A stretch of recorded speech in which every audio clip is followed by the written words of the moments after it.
Le Conseil des ministres a autorisé le recrutement exceptionnel de 300 assistants des eaux et forêts en complément du recrutement qui était déjà en cours, dont le lancement a démarré le 14 mars 2024 au nombre de 975.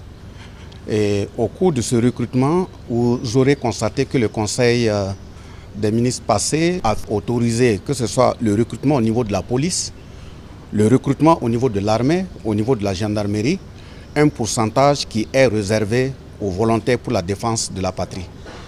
Mais au moment où la décision se prenait concernant les assistants des eaux et forêts, le concours avait été déjà lancé.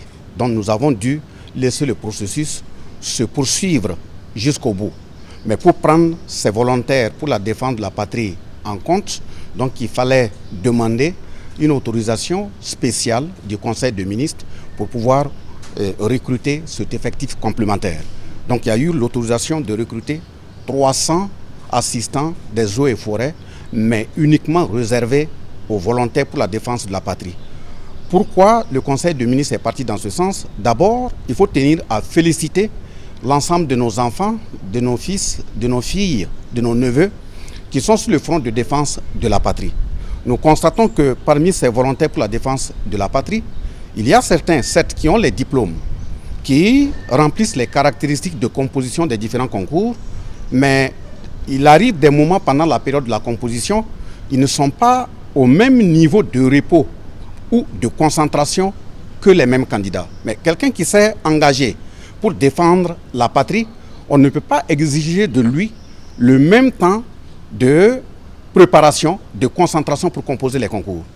Nous nous retrouvons face à des cas où des volontaires pour la défense de la patrie sont même victimes d'attaques ou ce sont des blessés qui ne sont plus capables de prendre part à un certain nombre d'activités.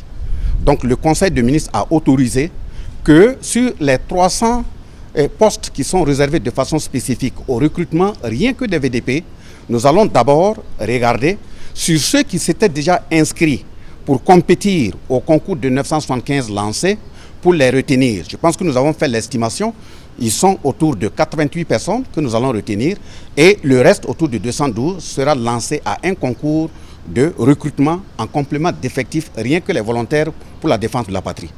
Je termine en disant que l'analyse du Conseil des ministres doit se poursuivre. Ça ne va pas se limiter seulement au niveau des assistants des eaux et forêts, même dans les autres segments professionnels de l'administration, nous allons regarder qu'est-ce qu'il faut faire pour l'ensemble de ces fils et filles du pays qui sont engagés sur le front de défense du pays.